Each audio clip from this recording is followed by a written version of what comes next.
It's time for discussions. Welcome to Discussions. So I want to take you back on a journey with me today to when I was in Byron Bay, the hippie capital of Australia. And I was in a hippie store and I saw a wall that had a collage of all these different pictures and quotes, and it was the opposite of my vibe. And I was thinking, you know what? I'm going to look at this wall and I bet what I'm about to read is going to be completely useless and not true and just one of those useless quotes. So I walked up towards the wall and I read the first quote I saw, and it had a picture of a monk or something, and it said, "Do you believe in reincarnation? Take 3 deep breaths and you'll see." And I was like, that is so dumb. What is that? But then I thought about it and I was like, wait a second, let me try this. And so I did 3 deep breaths, in, out. Slower than that, in, out. And then another slow one, in, out. And bam, I felt like a new person. And I was like, that quote was actually real. Just that simplest ever form of meditation, taking 3 deep breaths, focusing on doing the breaths, completely changed my energy, my mood, and my vibe. And I was thinking, the joke's on me. That wall was pretty cool, and Byron's pretty cool. And today we're going to be talking about meditation in the sense of tools that you can use to improve your thinking, improve your feel, and improve your emotions.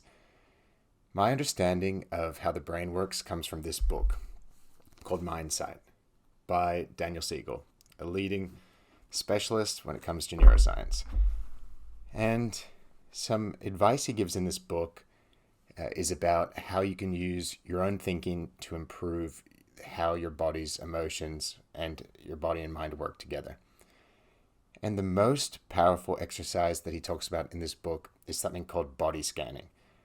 And that's where, you might live in a life where you're stressed about this thing, you're stressed about that thing. The emotions you have are exponentially causing you more stress because you're annoyed that you have those emotions. And the emotions you have are confusing you. And there can be all these things going on in your brain, and a lot of them can be from external factors. So what body scanning does is it allows you to turn your thoughts back to the internal, back to yourself.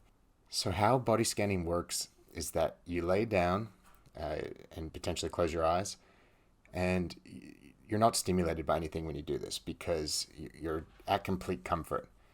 And what you do is you feel every part of your body. You give your focus to every part of your body. So the way I do it is I'll lay down with the lights off. I'll close my eyes, lay down on the ground, not my bed because I don't want to fall asleep or anything. I just want to be relaxed.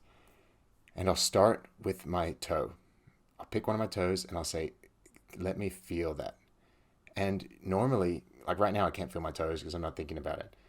But when I'm doing the body scanning, I can actually feel the toe. I'm thinking, I can feel what temperature my toe is. I can feel any air blowing against my toe, etc. Then as I move up my body, and I'm going to end up at, I guess, the top of my head, if I go towards feeling my heel, now I can feel the pressure from the ground. Like, never before had I thought about the pressure from the ground, but that's something our body can feel at all times.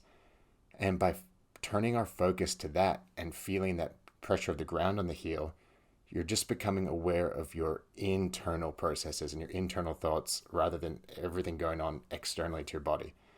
So if you continue that process, you move that point of focus up through your body, up your legs, up to your stomach, the pressure that you'd feel on your back, shoulders, arms, hands, face, nose, ears, crown of your head, etc.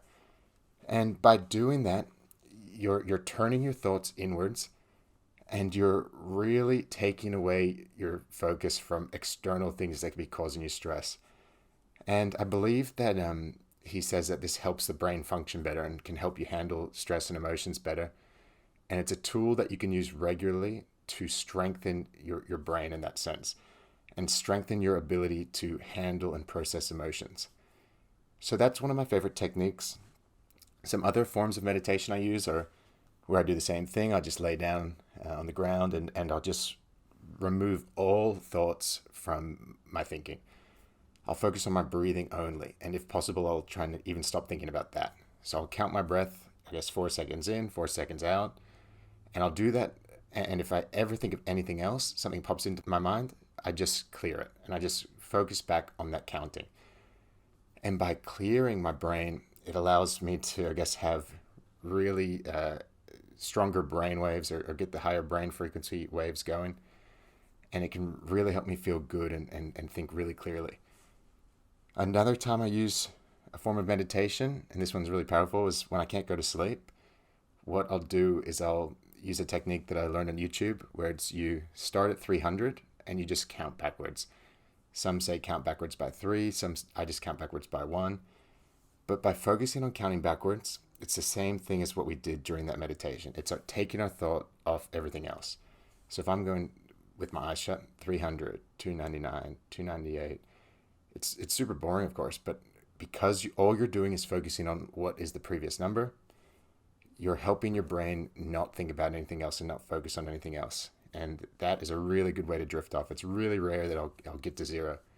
Most times I'll fall asleep like around 100 or something.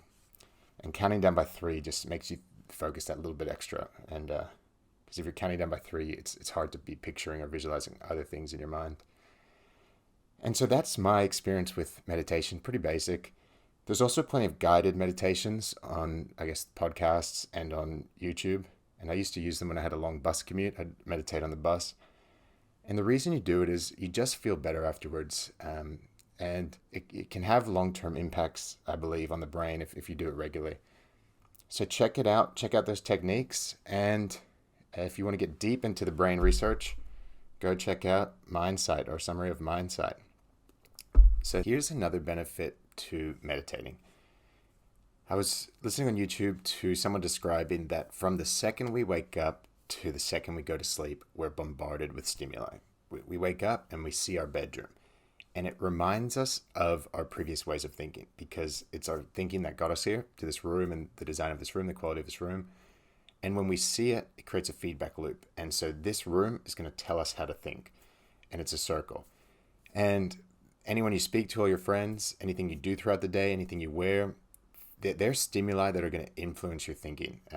I'm sure everyone can agree that your environment will impact your thinking. And it was just new to me that we're bombarded with it. From the second we wake up to the second we go to sleep, we're getting stimuli. So, I'm always about self-improvement and ways that I can reprogram/improve my brain.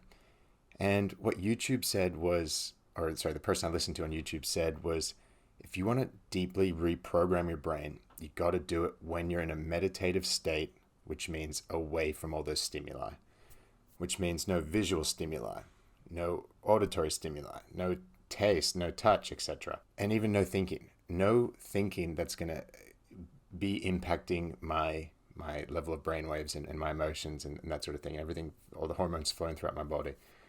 So their argument was that if you want to reprogram your thoughts through processes like self-talk and visualization, get into a deep meditative state first so that you can cut out all those stimuli and you're being the only thing influencing your thoughts.